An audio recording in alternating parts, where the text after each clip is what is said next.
Assalamu alaikum. My name is Marguerite Hill, and I'm with Muslim Anti-Racism Collaborative. And I'd like to ask Brother Dawood Walid to open our session with an opening dua. أعوذ بالله من الشيطان الرجيم بسم الله الرحمن الرحيم الحمد لله رب العالمين والصلاة والسلام على سيدنا ومولانا محمد وعلى آله وصحبه ومن والاه يا مقلب القلوب ثابت قلوبنا على دينك اللهم ربنا أتنا في الدنيا حسنة وفي الآخرة حسنة وقنا عذاب النار سبحان ربك بالعزة عما يصفون والسلام على المرسلين والحمد لله رب العالمين. Ameen. Yeah, we begin praising and thanking our Lord Allah Azza wa Jal, the guardian, evolver, cherisher, sustainer of the world, and we seek the prayers and peace upon our leader and our master Muhammad sallallahu alaihi wasallam, and these same blessings and peace be upon his family members, his companions, and whoever has affinity towards him, meaning who has closeness towards our Prophet sallallahu alaihi wasallam. O Allah, O turner of the hearts, establish our hearts firmly upon your deen. O Allah, our Lord, grant us excellence in this life, grant us excellence in the next life, and spare us of the chastisement of the fire, and the glory and the praise is to our Lord, He who is the mighty and the possessor of the throne, and may His peace be upon all of His servants that He has chosen. Ameen. Ameen. So in honor of February, Black History Month, and in commemoration of the 50th anniversary of the assassination of Malcolm X, Al-Hajj Malik Shabazz, Muslim Anti-Racism Collaborative has organized a series of programming titled LegacyX. The month-long programming aims to explore how various Muslims have claimed Malcolm X's legacy. Many people lay claim to his legacy, often focusing on one aspect of his life. Our programming aims to reclaim Malcolm X and highlight his legacy as part of the BlackLivesMatter movement. LegacyX will include interactive programming, online panels, articles, and resource posts aimed at exploring the life and legacy of Malcolm X. His life left a profound mark on American society and continues to inspire Muslims around the world in anti-oppression and resistance movements. After completing his Hajj, in the letter from Mecca, Malcolm X said, "America needs to understand Islam because this is the one religion that erases from its society the race problem." This statement has resonated with so many Muslims, yet we still struggle as a community to exemplify that egalitarian message. So nearly 50 years after his death, Muslims of all backgrounds note the role his words have had in calling them to in Islam and in strengthening their imaan and their social work. So for this month, we aim to provide a broader platform to deepen the discussion of Black Lives Matter with the emphasis on police brutality, the system of the prison industrial complex, and conditions that bring about the policing and discipline of Black bodies. We hope to explore concepts of Black Muslim self-determination and solidarity with non-Black Muslims, women and leadership of the Black American Muslim community, and forging a sustainable Black American Muslim identity. And with this program, we hope to re-examine the life of Malcolm X, challenging depictions that may downplay his commitment to Black self-determination and reclaim his legacy as part of the Black Lives movement.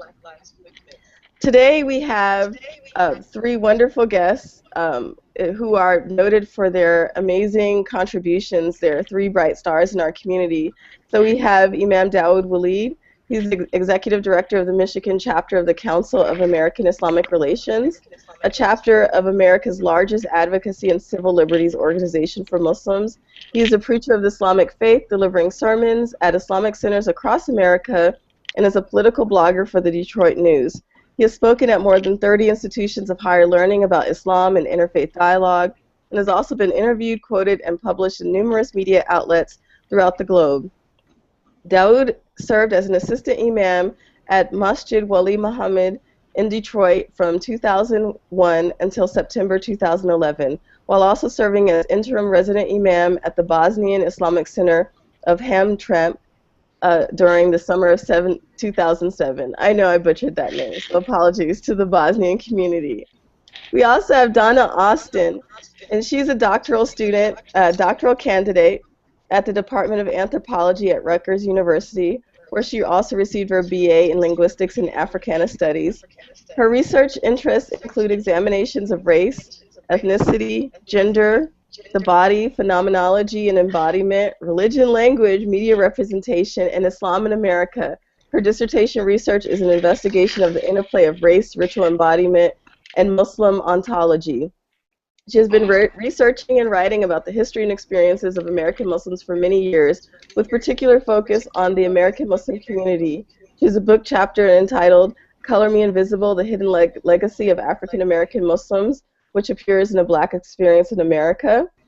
Donna's also has forthcoming book chapters on African American Muslim women working as professional undertakers in the study of Nation of Islam's religious transition in the aftermath of Elijah Muhammad's passing in 1975. She's also published a number of short essays, including on victim blaming, reflections on domestic violence, Gaza and NYPD, and Recalled to Life on the meaning and power of the Dayan. In addition to her written scholarship, she lectures regularly at universities and other venues on subjects relating to her research, and she has appeared on television and radio outlets discussing topics such as Islamophobia, faith and feminism, media representation of racial and religious minorities, and most recently, race and policing. And last but not least is Imam Khalid Griggs. So Imam Khalid Griggs is a noted member of our community. He is the Imam of the Community Mosque of Winston-Salem, Associate Chaplain of Muslim Life at Wake Forest University. He's also the the chair for social justice at ICNA, and he's been Muslim since 1972. And I'll let him actually talk about the significance of his conversion and coming in. But one of the things where I was actually introduced to his work was last year, and it was such a great discovery for me of a gem in our community when Imam Khalid Griggs gave a wonderful presentation about Malcolm X at Black and Noble. And inshallah, I hope that everyone can follow his work. And I would love for you to kind of start out with both a little bit about your coming into Islam and your experience doing social justice and the legacy of Malcolm X.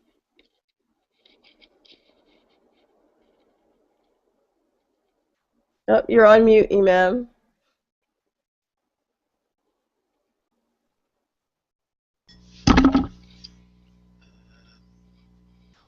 We can hear you now.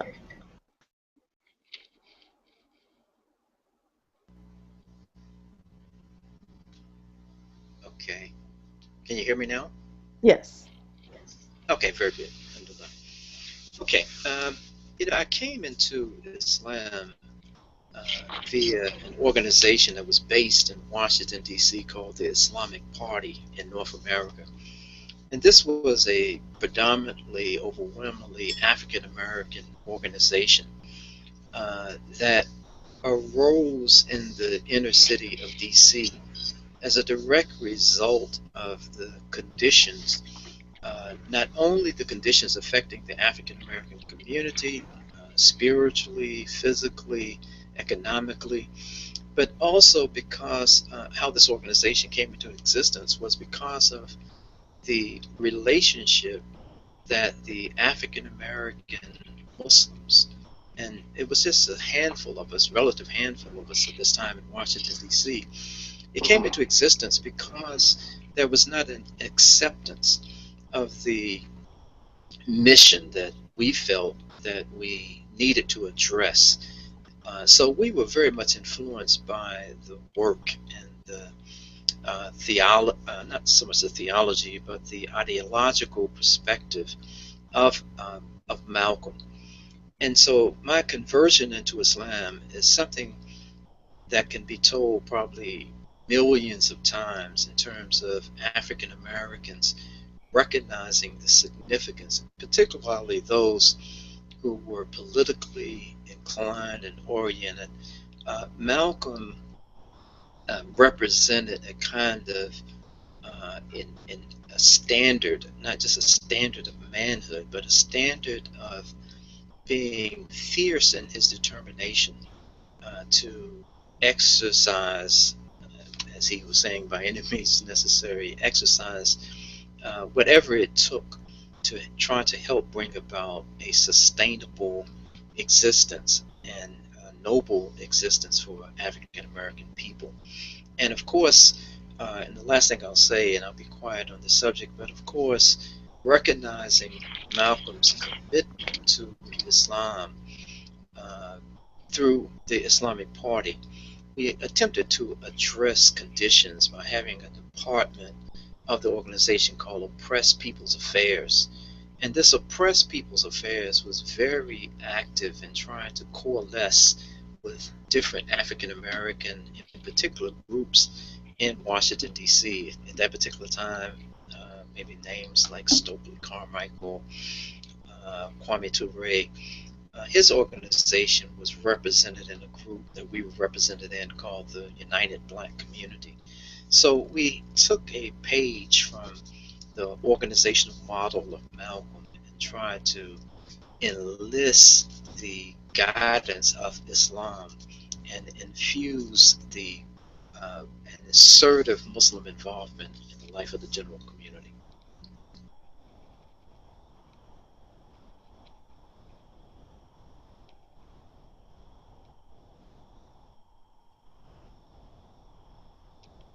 Assalamualaikum. We have MuslimARC back. So I wanted to go in. I think that's like a great segue because we into some of the the initial questions that I had when thinking about this panel. And so although Malcolm X hasn't become quite a postage stamp like Martin Luther King has, I wanted to know what are some ways that he has been commercialized? And so I mean for me, like I grew up in the 90s, and so where everybody had that X. And so I wanted to talk about that because this generation may not even be kind of aware of how Malcolm X may have been commercialized and then also appropriated. Maybe we could have Donna start. You're on mute, Donna. I'm off. Okay. Can you hear me now? I mean, I think it's interesting, like the way that Malcolm has been, I guess, diluted. I don't know if I would say commercialized. I mean, even though there was kind of that period, particularly when Spike Lee's movie came out, right? That everybody had X gear and things like that. I mean, I think Malcolm, and he made it onto a postage stamp. I still don't think that he's been quite as much of a commercialized type of entity as maybe some of the other figures have. But I think what has happened is that people have generally taken pieces of Malcolm, and I think what I most regret is that I think that people don't necessarily take Malcolm,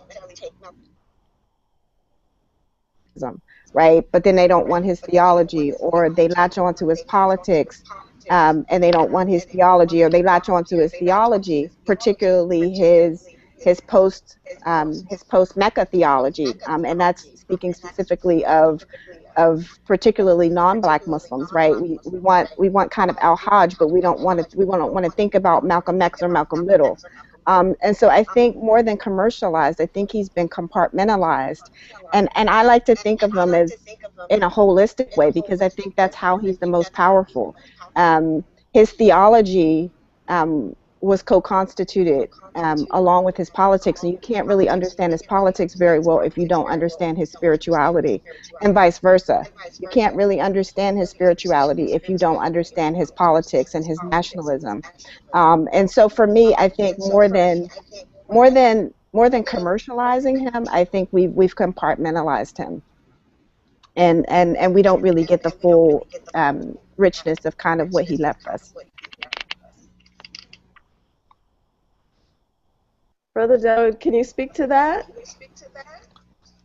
Well, How Sister do Donna, compartmentalize him? well, Sister Donna, she did a beautiful job of basically saying many of the things that were on my mind. I would, however, like to go back to the how really Malcolm was used as a type of inspiration within the early movement of hip hop before hip hop got totally, well, I shouldn't say totally, but how hip hop got corporatized and is totally different. Rap music is very different from its original start. So, like in the days of when African Bambaataa and the Zulu Nation South Bronx started, the different elements of hip hop and started to organize around those as far as trying to break up street gangs, in particular the Black Spades and Savage Skulls. Malcolm X was an icon or a symbol of what the Zulu Nation used. Then, like in my formative period, and of like when I was in high school, and my father tried getting me to read Malcolm X's autobiography.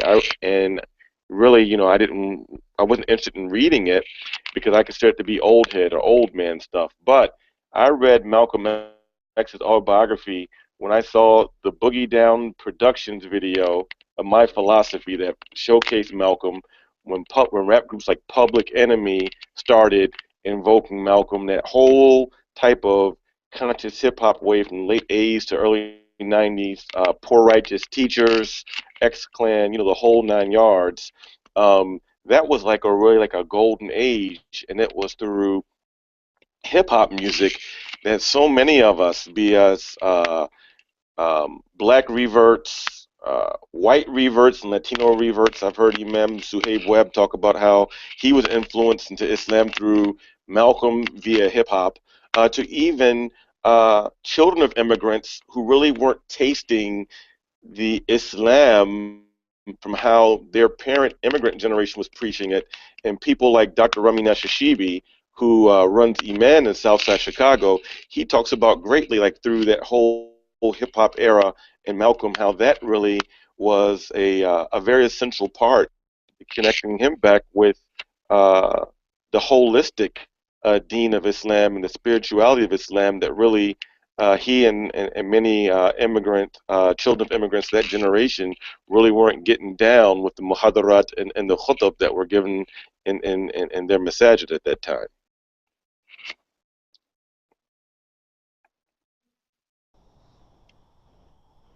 Where you have black consciousness, and in the 70s maybe there was some kind of waning, then you had this kind of conscious hip hop, and then there seems to be a waning, and then I mean, where do you think that we are now, like with our generation, and invoking Malcolm within kind of our popular culture or within kind of youth movements? Where do you think kind of like the youth see Malcolm now? Well, I mean, I don't think that's a monolithic view of how you see it now. I mean, it goes in different waves, right? So, like for instance, I had an issue with what I felt was some misappropriation or instrumentalizing, using Malcolm as an instrument, or as an icon by some Muslims who weren't really involved in the issue that Malcolm addressed the most, including post-Hajj, not just pre-Hajj Malcolm.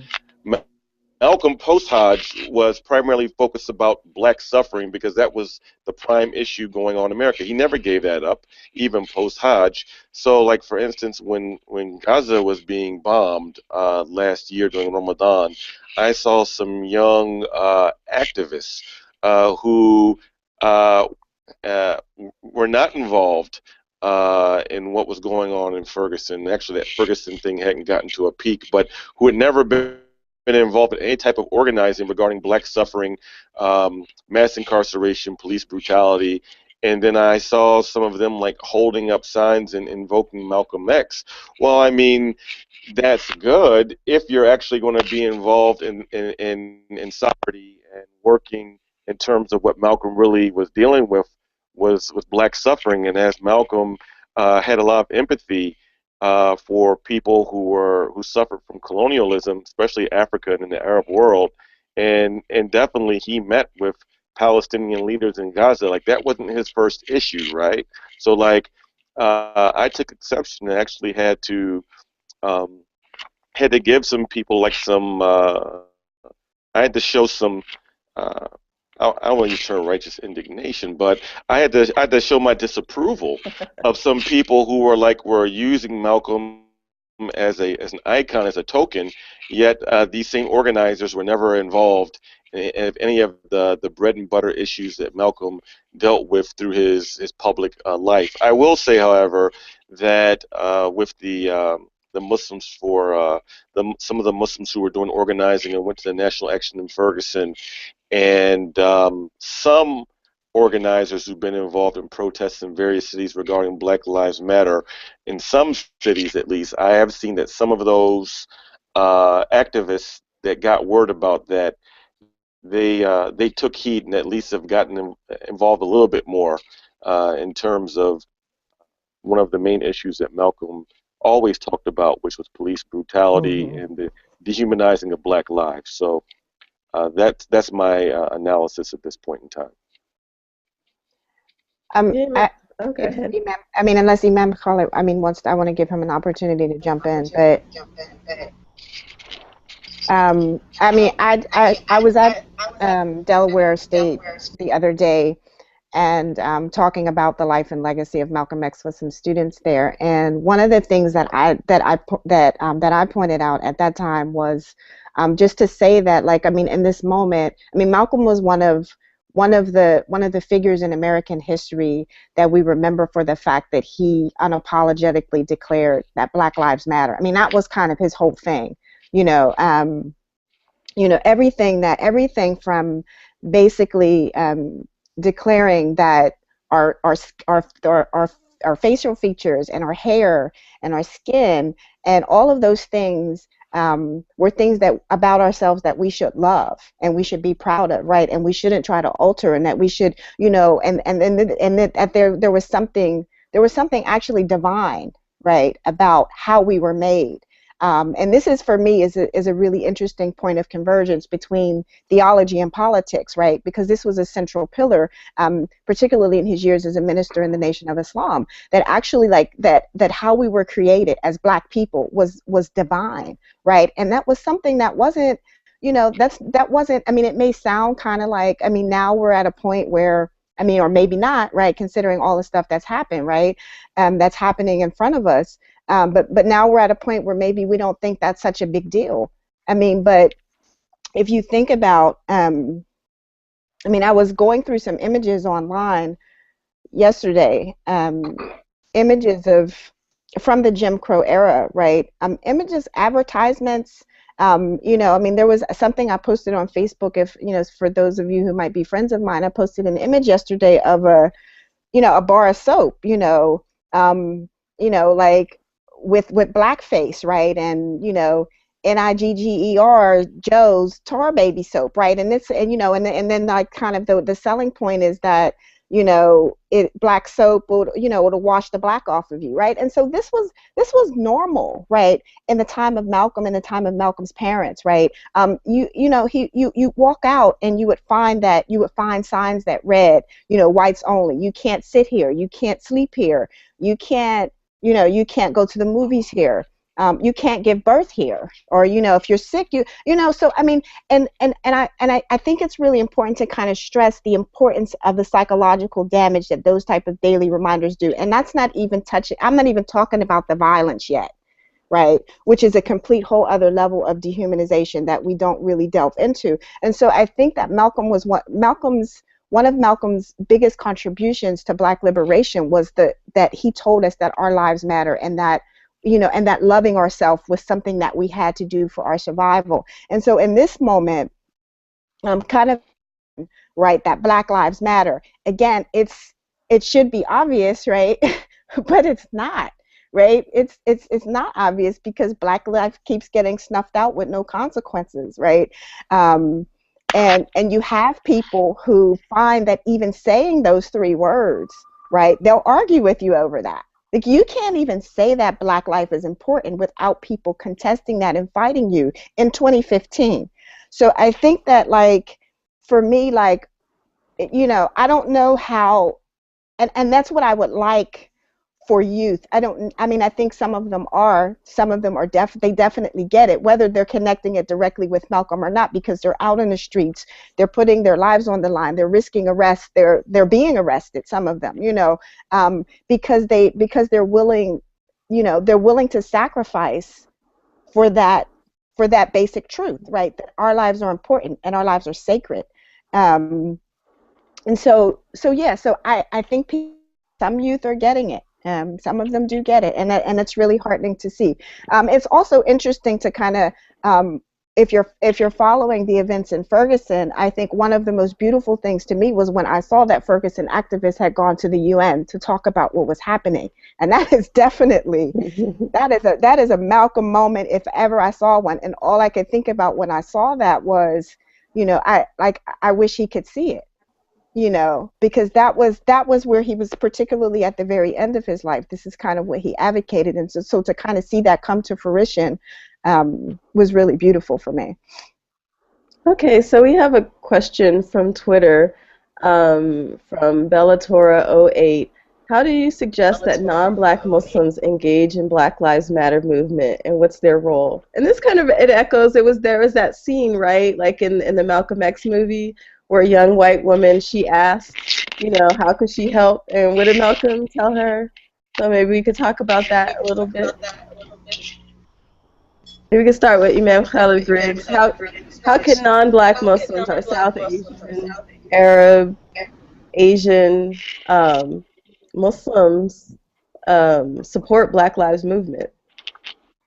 I think that's a very good question, and it speaks to the heart of the problem that the Muslim community has just in general, in trying to recognize the legitimacy of the struggle of African American people and African American Muslims. And for so long, as Muslims, as African American Muslims, I think we have retreated from our responsibility of championing the rights and social justice issues, police brutality, the prison industrial complex, and these kinds of things. Let me just digress just for one moment. I want to make the point that in relationship to Malcolm, and Malcolm telling this, as was demonstrated in this movie, telling this young white college student that there was nothing that she could possibly do.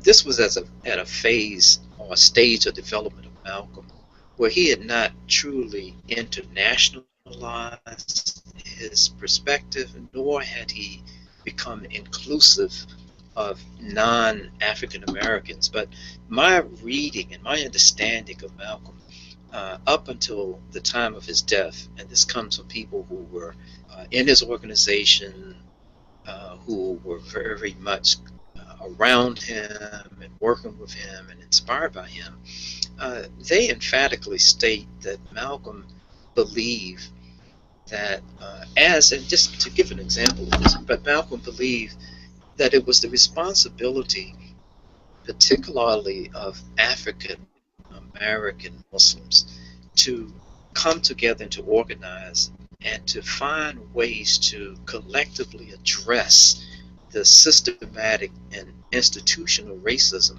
that existed. And I believe from my readings and from talking to people close to him, I've come to the conclusion about Malcolm that he was at the end of his life. He saw a role for and believed in a role for non-African American people who were not of African descent, to assist and to be a part of the struggle, but not to come in to define what the struggle is for African American people.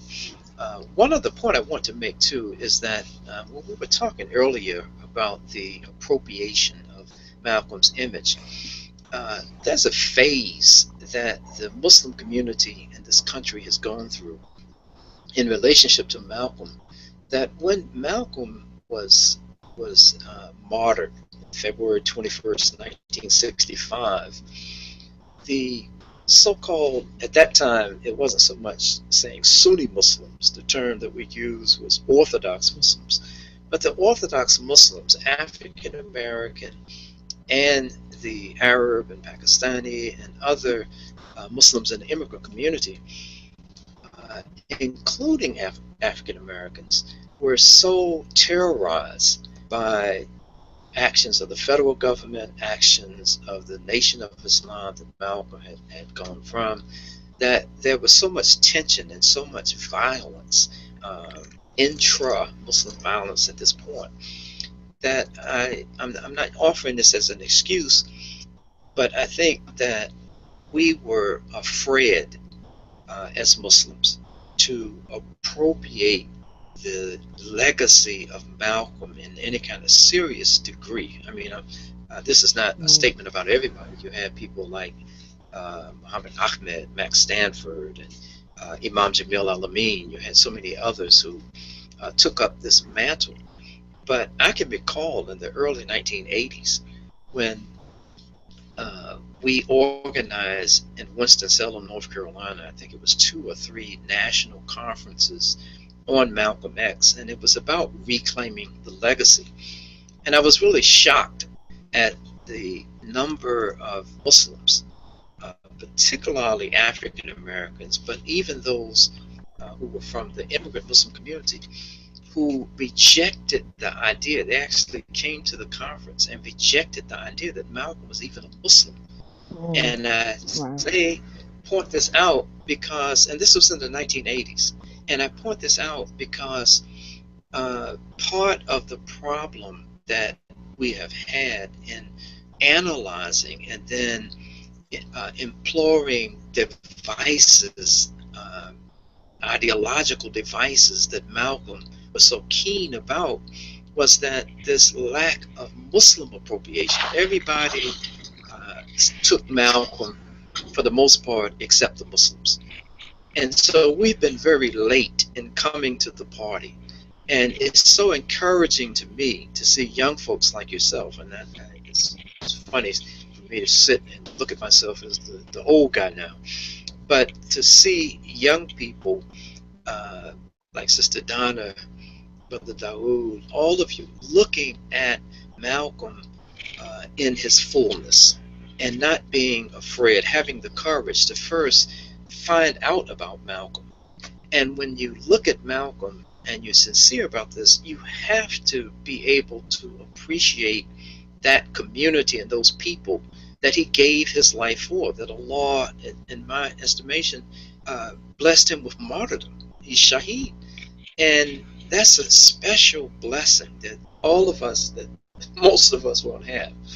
And so when those who are not of African descent in this country want to work with Black Lives Matter or any group that is trying to address the ills in what so many of our immigrant brothers and so many African Americans believe, that we're in some kind of post-racial society, and that things that happened back during Malcolm's time, like the police brutality at that time, a transplant when Malcolm was in the Nation of Islam, who moved to Los Angeles and was very active in the Nation of Islam by the name of Ronald Stokes, that when the Los Angeles police invaded their mosque there and killed Ronald Stokes, this was not the first interaction, as at that time the national spokesman for the Nation of Islam, but this was not the first time that he had confronted head-on police brutality. And this police brutality then and this police brutality now is based in racism. It's nothing, I mean, there's this mentality that the people that we're policing are animals, and so we treat them in the prisons and the way we do on the streets. Their lives have nothing, male or female, they mean nothing. And so Malcolm was pulling the scab off of the sore of racism in this country and trying to force us as Muslims and this nation to confront this issue. So I think that it's very essential, the work that Black Lives Matter, the work that you all are doing is very essential for everybody, not just for one segment of the Muslim population.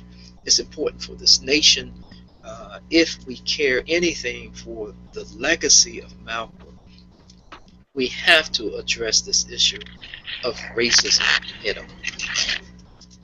So I wanted to do a little bit of a kind of a little bit of a rewind and think about Malcolm within the context of the Nation of Islam and within institution building. A lot of, or other Muslim organizations that follow that same tradition as far as being actively engaged in the community, institution building within community. And we did speak about this a little bit during our Emancipation Proclamation panel in June, our Juneteenth panel, and talked about the kind of institutions that were built. And we don't see as much of that now as far as like Black Muslim-led initiatives and businesses, but also whether community policing. And I guess I would like to maybe speak to that. Maybe Brother Daoud, you could kind of start and talk about those institutions that came out of the nation, and then what happened over time, like, and how have maybe as the Muslim community, the Black American Muslim community, has become increasingly more Sunni, like what's going on with our institutions and actually dealing with the conditions of structural racism and working on Black self-determination.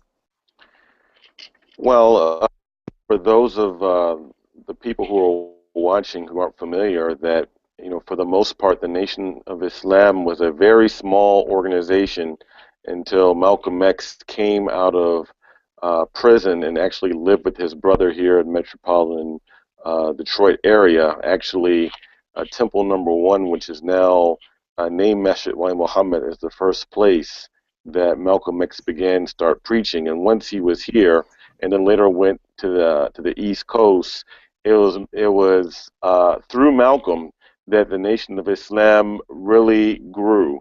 It was how the nation, or how the American public got to even know about the nation, was through Malcolm and on a TV show called The Hate That Hate Produced that Mike Wallace did on CBS back in 1959.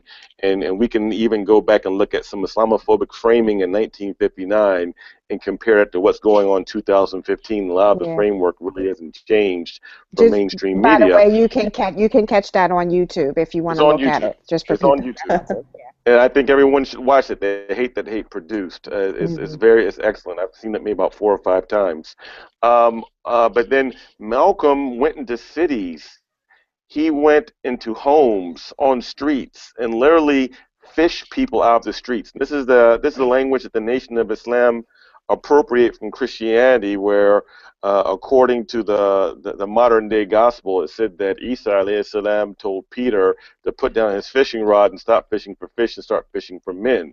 They literally went into the communities, and Malcolm championed this, listening to the needs of the people, like connecting with people and like their visceral sentiments, their pain, their feelings, and through this connecting of the hearts and his oratory skills, it was primarily, and we all know this, with God's permission that all of this took place, but Malcolm was the instrument that all around the United States of America took the Nation of Islam for a very unknown organization throughout the United States of America, and he made it a household name. And along with that, the nation had everything. They had your barbershop, right? They had your grocer, like it's called your.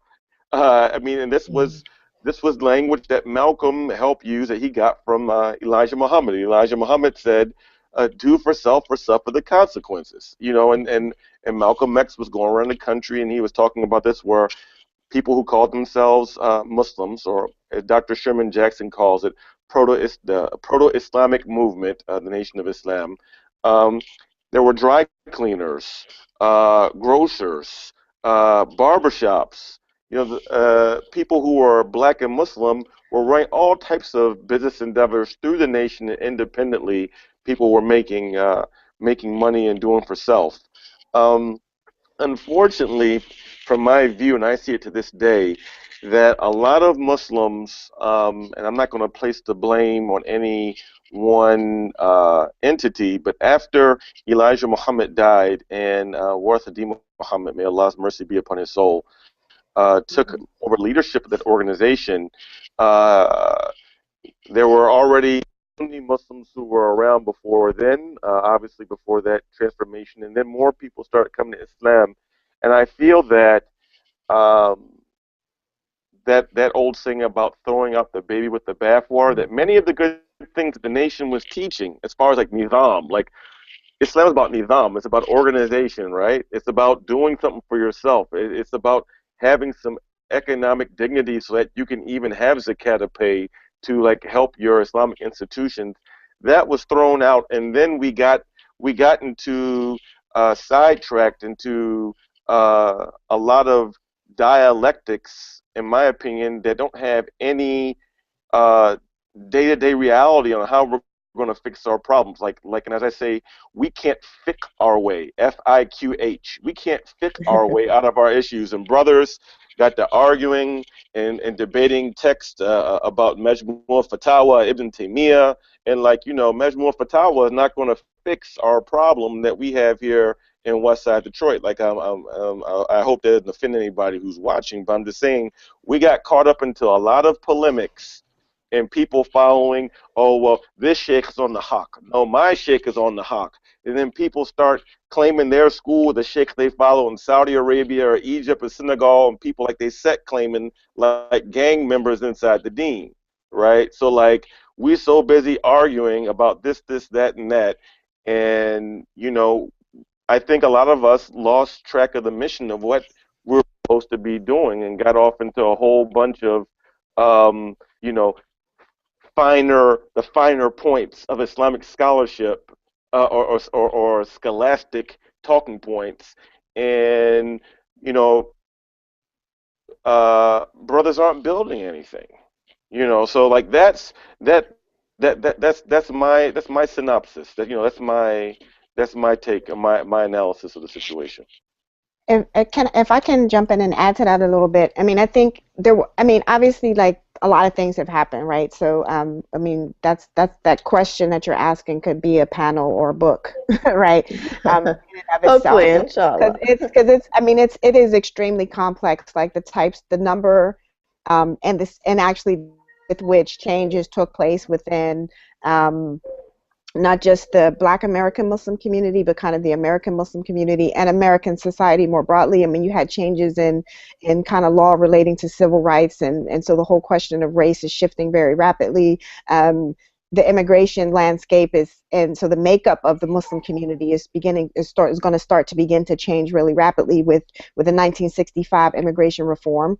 So you just have a ton of things that are kind of converging at once, right? And then you have this grappling that we as Black American Muslims had with trying to make sense of, and of course Malcolm is taken suddenly, right? So what does it mean? Like, where was he going? And trying to kind of extrapolate, like, his letter from Mecca with his previous life, and what are we supposed to do with all of this? What are we supposed to do with his years as a minister in the Nation of Islam, where you kind of have this very pronounced Black nationalistic viewpoint, and then you have this really short period of a year, or really less actually, between the time that he leaves the Nation of Islam and he's assassinated, where he's changing every day. Right. So for us to try to pin that down, especially when he's no longer here, has been difficult. And we also start to kind of grapple with, Islamic teachings that kind of that command us to be a part of a larger community, right? An ummah that that spans time and space, right? But also dealing with the West Side of Detroit, or or Harlem, or whatever, right? And so what I do think has happened is exactly what Dawood said. We start to throw the baby out with the bathwater. We don't and also should add the violence that Imam Khalid mentioned earlier is actually really important. I mean, people are traumatized. Some people are traumatized in this period. So really trying to make sense of that is a huge task, and trying to figure out. So I think one of the things that has happened is that we have, I think, as a Black American Muslim community, one of the things that we have collectively forgotten generally, that it is okay to be, we can belong to the ummah and still pay attention to ourselves. When you pay zakat, when you pay, kind of the obligatory charity that each Muslim who has the means to do so is supposed to pay, right? You're supposed to pay it closest to home and then work outward, right? And so I think if we think about our activism and our kind of belonging to the ummah in terms of those principles, we would escape some of this stuff, because we some of us seem to have gotten the notion that belonging to the ummah meant that we had to forget about the av, right? And all of the problems that, and that's not to say that all Black Muslims are living in inner city neighborhoods. I mean, but essentially, like, a lot of our problems, if we're thinking about the problems of African American people in this country, right? A lot of them, even if we've moved out to the suburbs, even if we've moved on to middle class, right? We may still have relatives that are incarcerated. I mean, most of us in some way, and even people like Skip Gates get profiled and berated by the police. So so we're touched by these issues regardless of kind of our economic class as Black people in this country. And I think that we have, we haven't given the stamp of legitimacy to our own issues collectively, right? And feeling that it's religiously legitimate to actually do that. So as a Muslim, as a Black Muslim, I can be concerned about Palestine and Kashmir and Chechnya and all of these other places in the world, but that doesn't mean that I'm not. When Trayvon Martin gets shot, right? And a young man who should be celebrating his 20th birthday today, when he gets killed, as a Black person, that is near to me, right? And it is okay for me as a Black Muslim to turn my attention to making sure that that doesn't happen to anybody else's son. And Malcolm would have said, what I believe Malcolm would have said, that we were insane to forget that Trayvon Martin's life mattered, and that we need to fight for Trayvon Martin's life, because if we don't fight for his life, nobody else is going to do it. And so again, like, I think that part of the legacy of Malcolm and the Nation of Islam more broadly, and not just and even not just the nation, I would actually say that most of the Black Muslim movements that emerged in the 20th century, whether they were like the Moorish Science Temple and the Nation of Islam, which people may consider heterodox or not really quite Muslim or whatever. I mean, I'm a Muslim and I have kind of a theological perspective on some of this stuff, but I'm also an anthropologist. And so right now I'm speaking as an anthropologist. Sociologically, right, these groups all go together. And so, but I think that it was a common thread throughout many of the Black Muslim movements, starting with the Moorish Science Temple up to groups like IPNA, right? That Imam Khalid was a part of, that understood that we have to actually deal with where we live, right? And that was a legitimate Islamic orientation. And so I think as we continue to figure out whether or not that orientation is legitimate religiously, we're not institution building to the same degree that we have in times past, because somewhere along the line we got wind of the notion that there was something not quite right Islamically about doing that, and that's been unfortunate, because our communities have suffered and continue to suffer, and we haven't contributed as much as we need to be contributing to the alleviation of the suffering of people who live in our communities, who look like us, whether or not they share our faith. So I have a question from Be True on Twitter, and she asks, is it realistic to think that we will have a modern day representation of Malcolm X? Maybe You know, actually, I think that it would be unrealistic to think that Allah subhanahu wa ta'ala would not raise someone with the caliber of courage and foresight and insight as Malcolm. I mean, it may not be in my lifetime. Those that I've spoken with who are close to Malcolm talk about what an extraordinary human being he was, that they recognized him not as this icon, but they recognized the qualities that he had that was so exceptional. And so I do believe, just like, and I could mention people like Marcus Garvey, or just mention people, these kind of folks, these kind of personalities are not everyday personalities. So I don't think we'll see these kinds of people every day. But history teaches us and informs us that in periods of the greatest trials and fitna that we could go through, that these are the times. It's almost like the times creating the person. And the times that we're living in today are so extreme, and is so much, in my opinion, like the times and the conditions that Malcolm was dealing with, that and it's in Allah's time, that yes, I believe we will have someone like that. But you know, I want to just add this part too, that not blaming anyone outside of ourselves for our condition, and not saying, oh, the white man did this or this happened. But I think it's a reality that we accept the role that COINTELPRO and the modern day COINTELPRO, how this has impacted the growth and development, stability of African American Muslims specifically, but the Muslim community now with this Islamophobia in general.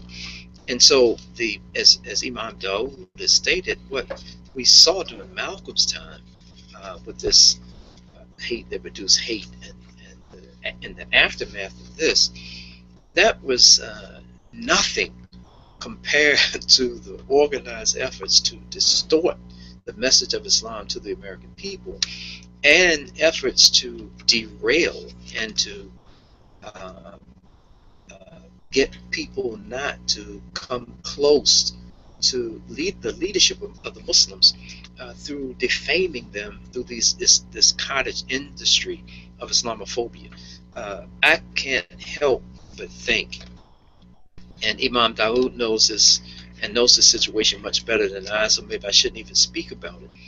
But I knew, I'd known Imam Luqman, who was so viciously murdered, in my opinion. I think it was 2009, October 2009. This is an imam that when I read the news accounts about it, I didn't recognize who they were talking about. And I didn't recognize the group and the objective of the group that they were talking about. And so at first I didn't associate this description of this domestic terrorist with the Imam Luqman that I had interacted with over the years. And so the reality is that this Islamophobia is, in my opinion, is just a bigoted, racist attempt to for Muslims not to reach our potential in this country. And I'm not talking about trying to take over anything, nothing like that. But particularly as it relates to persons of African descent, my experience has been that in most Muslim communities, the individuals that will step forward up to this point as it relates to the conditions in the African American community in particular are African Americans, and we are almost expected, as Sister Donna has said, if we don't do this, I mean, this is our tribe, and if we don't do this, it's such a self-hating, it's terrible. It's you know, Fanon's description of the colonized people and the colonized mind is apt. It's just a terrible kind of representation of manhood and womanhood as it relates to African American people. So I think that this whole idea, I honestly believe that young folks who are getting involved in this struggle for human rights and social justice and Black Lives Matter, we have to be aware of this. I'm not going to say the boogeyman, but look at the documented history of government institutions like the FBI and agencies, these police departments that are so, I mean, you can't tell the difference between the police department now and the military because they're so militarized. They come on the scenes, they have all this equipment, and what would normally be an arrest that would involve 2 or 3 police, now they come in with these military vehicles and multiple SWAT units, and so the times in which we live are just, to me, an echo, if not a reflection, of the conditions and times that Malcolm was addressing during the 1960s and even after he left the Nation of Islam. And I just want to say this, and I'll be quiet here. One of the interesting and inspirational aspects to me, and there's so many things in this 11-month period that Sister Donna was talking about, when Malcolm had left the Nation of Islam, going on tours in the Middle East and Africa on 2 different occasions, and coming back in November of '64. But when he stopped over in Geneva, Switzerland, he met with the director of the Islamic Center there at the time, Sayyid Ramadan. And Sayyid Ramadan had observed Malcolm and his development and followed him and communicated with him. But he gave Malcolm 9 questions. And one of them, he wanted Malcolm to explain how a person of his intellect, of his international traveling, and his being an internationalist now, how is it that you can still focus on African American people when you have the world, basically, this is not how the question was framed, but basically you've been exposed to the world now. You are a leader on the world stage. And Malcolm responded in writing that it's like any good farmer would recognize the most fertile part of their land, and they would pay attention first to the most fertile part of their land to grow and to weed and to seed and water. And then after they have done whatever they could with that, then they would actually turn to that infertile land. And so Malcolm was addressing the issue that the African American community is actually very fertile for Islam. So building on that, I want to go into the last question and let this be our wrap up of looking forward. And we may go a little bit over because we're on colored people's time. So it's like, so on the road, and this is from I am Easel J. He's actually one of our beloved members of MuslimARC. So on the road to revival, how do we get around obstacles like COINTELPRO? So what are some kind of proactive steps that we could take as a community to do this type of institution building, to address some of these issues? And so we have just a couple minutes, and so like I'll give, like starting maybe with Donna, just take like, if you could do it in like 30 seconds or less than 1 minute. I'll do my best. Well, I mean, I think in general, I mean, there's a hadith, right, that mentions, you know, like if the hour is coming and you're planting a tree, right, the day of judgment, right, is coming and you're planting a tree, you know, you keep planting your tree, right? You go on, you know, I mean, the best thing that you can do is kind of to just, you know, you got to do the work. The work has to be done. They're there. You have to be aware of it. You have to act accordingly, but it's there. But also, I would say, we need to be joining the efforts of people who are fighting against these unaccountable to to anybody police departments. I mean, there are people who are out there in the streets every day. The folks in Ferguson have been out there pretty much every day since August 9th, right? And they've been standing in front of you know armored vehicles and being tear gassed and being arrested and things like that. And people in other cities have done that. We need to support those efforts in whatever way we can.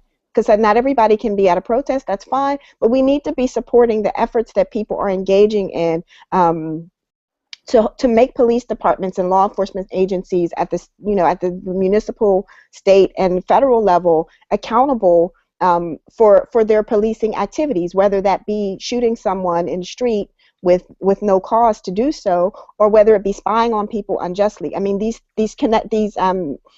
types of activities are connected. They're they're not two separate issues, right? And so we have to really I mean, the only way, in my opinion, to really to have a chance at dismantling some of this stuff is to continue to fight against it. So we just got to get busy and do the work. We can't allow that to kind of make us afraid of speaking up. Obviously use your judgment, and you got to protect your family and things like that to the best of your ability, but we got to do the work, because if nobody stands up, right, then nothing ever changes. Okay, Dawood.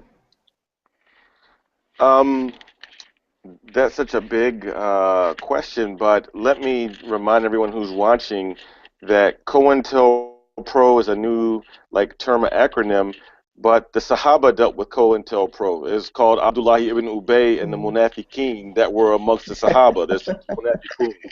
Isa alayhi salam dealt with COINTELPRO. He was Judas working with the occupying Roman army. It's like all the prophets had hypocrites, informants, agent provocateurs, and so this is nothing that's like an anomaly. Like, one of the main things, and I agree with Sister Donna totally, but also it is really going to cultivating that taqwa inside of us as individuals and as a community. At the end of the day, we can be involved in all types of political activism, but if we don't have taqwa, Allah Azza wa Jalla is not going to help us. And at the end, the victory is really with Him, right? So one ayah of the Quran, and we all hear the shuyukh say it every Friday during Khutbah al-Jum'ah. Ya ayyuhalladhina amanu taqwallaha wa qulun qawlan sadida yuslih lakum a'malakum. Right? So all those of you who believe, have taqwa for Allah and speak a straight word. Means like, if you have a bow and arrow, go straight to the point and go to the heart of the matter. Don't beat around the bush. Speak what's true and just and go right to it, right? And then God will set your matters aright. See, so it has to be faith with taqwa, and then we have to be willing to say what's true and what's right. And if that means, and I'm not saying call people hypocrites, but if it means saying those things, that in the process of saying what's truth, it pulls the covers off some people, and so be it. But this is first based upon iman and taqwa. Okay, Imam Khalid. I think Imam Dawood has very aptly captured the path that we must follow, particularly as it relates to all of these government agents and folks who are littering the mosques and Islamic centers all across the country.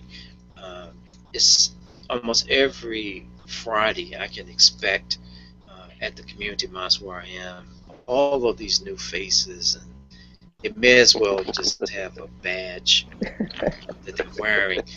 And but the important thing is that we have to continue to do the work. There's no getting around it, as Sister Donna said. The work of Allah subhanahu wa ta'ala, just feasibilillah, we are working with those who are working for that which is right, that which is good. But it's so important, though, that we not ignore the opposition that we're facing right now. It's a kind of intensive, organized opposition that in America, the Muslim community, in my over 40 years as a Muslim, I've never seen anything like we're seeing now.